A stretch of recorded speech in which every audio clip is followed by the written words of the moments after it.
বর্তমান ভারতবর্ষে হিন্দু আর হিন্দু নেই, হিন্দু তিন রকম হিন্দু হয়ে গেছে। ভালো করে শুন, তিন রকম, একরকম নয়, তিন রকম হিন্দু হয়ে গেছে। একটা হচ্ছে বিজেপির হিন্দু, একটা তৃণমূলের হিন্দু। আজকের সমাজ ব্যবস্থা বড় কঠিন হয়ে পড়েছে। আপনি সামাজিক ক্ষেত্রে দেখুন আর চাই ধর্মের দৃষ্টিকোণ দিয়ে দেখুন, বিষয়টা আজকে একই মনে হবে। কেন জানেন? আজকে হিন্দু সমাজের মধ্যে যে জাতির একটা দ্বন্দ্ব রয়েছে, কিন্তু এই জাতির দ্বন্দ্বকে পেছনে ফেলে আজকে হিন্দুরাই 2 থেকে 3 ভাগ হয়ে গেছে। একদিকে বিজেপির হিন্দু, একদিকে তৃণমূল কংগ্রেসের হিন্দু, আরেকটা হিন্দু আছে যেটা আমি পরে বলবো। এই ধর্মের মধ্যে যে দৃষ্টিকোণের কথা বললাম, সেটা কেন বললাম? কারণ আজকে ধর্মের মঞ্চ থেকেও এগুলো বলে আজকে মানুষকে সচেতন করতে হচ্ছে। এক জায়গায় দীনকৃষ্ণ ঠাকুর কীর্তন করতে গিয়ে তিনি বলছেন যে আজকের সমাজ ব্যবস্থা, আজকের দেশ কোন পথে হাঁটছে ভাবুন।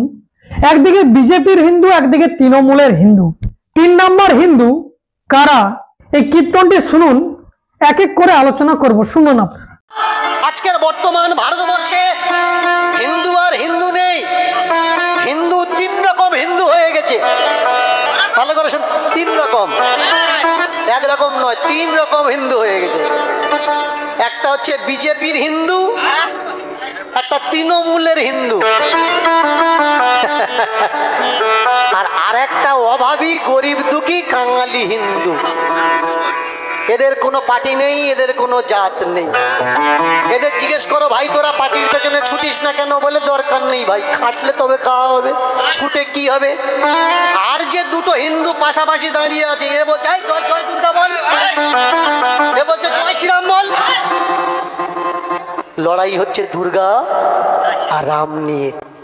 বুঝে দেখুন তো, চায়ের দোকানে বসে, মোড়ে বসে, চান করতে গিয়ে, দাঁত মাজতে টিউকলে দাঁড়িয়ে যে দুটো রাজনৈতিক দল নিয়ে আপনারা মারপিট করছেন, তাদের কখনো মারদাঙ্গা করতে দেখেছেন? তারা করে না। তাহলে তাদের নাম নিয়ে আপনারা কেন মারপিট করছেন? উত্তর দিতে পারবেন না। যে কজন মারপিট করছে, গ্রামের মাধ্যমে কিছু লাঠি রুটি লাড্ডু পেয়েছে, তার জন্যে মারপিটটা করছে। যে পায়নি ওর মুখে কোনো কথা নেই, আগে বোঝা লাগবে। এই হচ্ছে সমাজ ব্যবস্থার পরিস্থিতি। এবার ভাবুন, যারা এই দেশকে চালাচ্ছে, অর্থাৎ যে বিজেপি সরকার রয়েছে আমাদের কেন্দ্রের মধ্যে, তাদের কাজ কি? তাদের কাজ হচ্ছে উন্নয়ন করা, মানুষের উন্নয়ন করা, দেশের উন্নয়ন করা। ঠিক সেই রকম রাজ্য সরকারেরও দায়িত্ব রয়েছে উন্নয়ন, এবং মানুষের উন্নয়ন, দেশের উন্নয়ন, রাজ্যের উন্নয়ন। কিন্তু আজকের তারিখে দেখা যাচ্ছে যে বহু স্কুল বন্ধের মুখে পড়ে আছে। গরিবই হয়ে যাচ্ছে। গরিবের ছেলে মেয়েরা এই 70-75 বছর হচ্ছিল যে তারা শিক্ষার আলোয় আলোকিত হয়ে সঠিক জায়গায় তারা যাওয়ার চেষ্টা করছিল, কিন্তু এই রাজনৈতিক দলগুলো সেগুলো সহ্য করতে পারছে না। তাই সারা দেশের মধ্যে লাখ লাখ স্কুল বন্ধ হয়ে গেছে। আমাদের রাজ্য প্রায় 8-10 হাজার স্কুল বন্ধের মুখে। তাহলে যাদের উন্নয়ন করার কথা ছিল, তারা কি করছে? না, হিন্দু হিন্দু ছক খেলে কেউ রাম মন্দির বানাচ্ছে, তো কেউ জগন্নাথ মন্দির বানাচ্ছে। এতে না আপনার পেট ভরবে, না আমার পেট ভরবে। এরাই যদি গরিবদেরকে হায়ার এডুকেশন কি করে পাওয়া যায় সেটার ব্যবস্থা করে দিত, তাহলে ভাবুন তো যে আমাদের দেশের পরিস্থিতি কোন জায়গায় হতো। কিন্তু এরা এটা করবে না।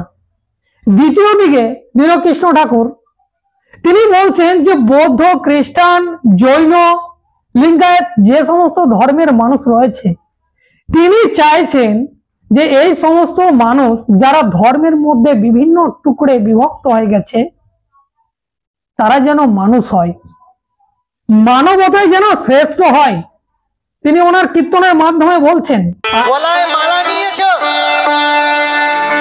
তিলক সেবা করছো, গলায় পৈতান নিয়েছো, নিজেকে ব্রাহ্মণ বলে দাবি করছো, কিন্তু কাণ্ডজ্ঞান মনুষ্যত্ব যদি তোমার না থাকে,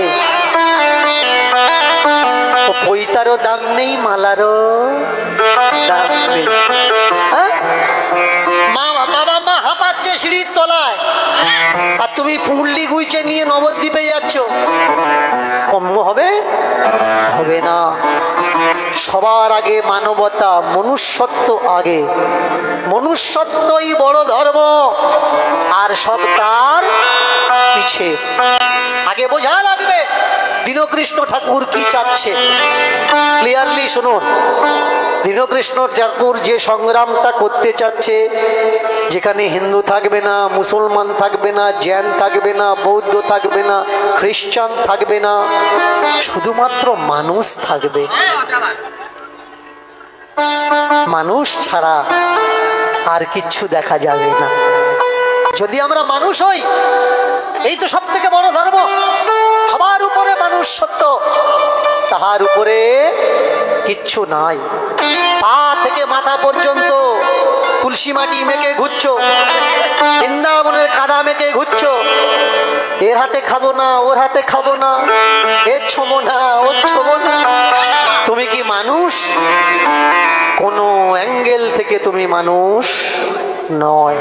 আজকের তারিখে এমন একটা পরিস্থিতির মধ্যে দিয়ে দেশ যাচ্ছে, যেখানে বলিউডের যারা বড় বড় সিতারা, অভিনেত্রী, নায়ক, নায়িকা, তারাও কিন্তু ঠিক এই ধরনেরই কথা বলছেন। হিন্দি সিনেমা জগতের অভিনেত্রী ঐশ্বরিয়া রায় বচ্চন, তিনি এক জায়গায় বলছেন যে একটাই মাত্র জাতি আছে, যেটা হচ্ছে মানবতার জাতি। একটাই মাত্র ধর্ম আছে, প্রেমের ধর্ম। একটাই মাত্র ভাষা আছে, হৃদয়ের ভাষা। তো এরকম সকলেই চাইছে যে এই জাতির মধ্যে ভেদাভেদ, এই ধর্মে ধর্মে মারামারি, হানাহানি, রাজনৈতিক দলগুলো যেভাবে উন্নয়ন করার কথা ছিল, তারা এই ধর্মকে নিয়ে ছক কষছে এবং আমাদের মধ্যে ঝামেলা পাকাচ্ছে। তাহলে এই সমস্ত দিকগুলোকে দেখে কিন্তু যারা এই সমাজকে সঠিক আলোয় আলোকিত করতে চায়, তারা কিন্তু এ ধরনের কথা বলছে। আবার কিছুদিন আগে গোবিন্দর যিনি স্ত্রী, তিনি এক জায়গায় বলছিলেন যে এই যে পুজো পাঠ করাচ্ছেন পণ্ডিতকে ডেকে এনে, এগুলো করাবেন না, এরা ঠকবাজ, এরা জোচ্চোর, এদেরকে দিয়ে পুজো করালে কিছুই হয় না, বরঞ্চ আপনার অমঙ্গল হবে। আপনাদের যদি করার আছে তো নিজের পুজো নিজে করো, এদেরকে দিয়ে কেন করাচ্ছ? আপনার যে মঙ্গল করার কথা ছিল, সেই মঙ্গল তো পণ্ডিতজি নিয়ে যাবে। তো তিনি কিন্তু পরিষ্কার রূপে পণ্ডিতকে বাড়িতে ডাকতে অস্বীকার করেছে যে ডাকবেন না। वो भी ऐसा ही है, ये पूजा कराओ, 2 लाख रुपया दो, वो पूजा कराओ। अरे भाई, मैं बोलती हूँ खुद से पूजा करो। उनका किया हुआ पूजा पाठ कोई काम नहीं आने वाला है। आप जो खुद करोगे, भगवान उसको एक्सेप्ट करेगा। ये 2 लाख का पूजा, ये 10 लाख, भाई मैं ये सब चीजें विश्वास नहीं करती। इससे अच्छा सुबह उठो, अपना पूजा पाठ खुद करो। कोई और ने किया हुआ पूजा पाठ आपको कैसे फल देगा? मैं दान धर्म भी करती हूँ ना, मैं ऐसा नहीं होगा चलो भैया हाथ लगा दिया, जाओ आप जाके दान कर दो। अरे साला जो दान कर रहा है उसी को पुण्य मिलेगा, मेरा पुण्य तो चला गया। কেন হচ্ছে এগুলো? কারণ আজকের পরিস্থিতি যেভাবে যাচ্ছে, যেভাবে এই মানুষকে ঠকানো হচ্ছে, আজকে এই সমস্ত নায়ক নায়িকা এবং তাদের স্ত্রীরা এই ধরনের কথা বলছেন। এবার ভেবে দেখুন আপনারা, আপনারা কি চাইছেন? যে ধর্মের মধ্যে হানাহানি, রাজনৈতিক দলগুলো এইভাবে হানাহানি করছে সেইগুলো চাইছেন, নাকি মানুষের মতো মানুষ হতে চাইছেন?